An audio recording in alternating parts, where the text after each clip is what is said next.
The highly anticipated report into the death of Lee Rigby has revealed that Britain's Secret Service made a number of errors in the lead-up to the murder. We have concluded that given what the agencies knew at the time, they were not in a position to prevent the murder of Fusilier Rigby. And again, we go in very extensive detail in the report that you now have copies of. However, MI5 and MI6 were criticised for not being more persistent in monitoring one of the convicted killers, Adebowale. So what were the key errors? The ISC made it clear that it had discovered a number of errors and criticisms where processes had not been followed or decisions had not been recorded.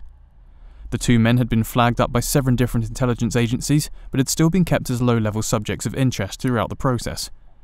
The inquiry found that Adebowale was no more than a low-level subject of interest, despite the Secret Service previously trying to recruit him because of his familiarity with jihadi circles. The ISC also slammed MI6's apparent lack of interest in Adebolajo's arrest in Kenya in 2010, despite him apparently preparing to fight with Somali militant group Al-Shabaab. The ISC that one event that gave us cause for concern was the delay in submitting an application for further intrusive techniques against Adebowale. Intrusive techniques involve eavesdropping on a target's home or vehicle, but even the MI5 has to obtain permission through legal bodies to be able to do so. There was, however, one event which we have learned of, which in our view could have been decisive if it had been known to MI5 before Fusilier Rigby's murder.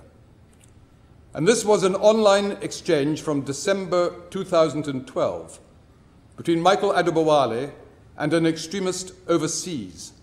In that exchange, Adebowale clearly expressed his intent to murder a soldier.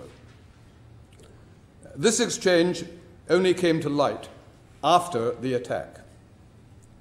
If MI5 had seen this exchange at the time, their investigation into Adebowale would have become a top priority. This might well have enabled them to prevent the attack. The ISC made it clear that the litany of errors made by MI5 led to a cumulative effect of problems when it came to monitoring Rigby's killers.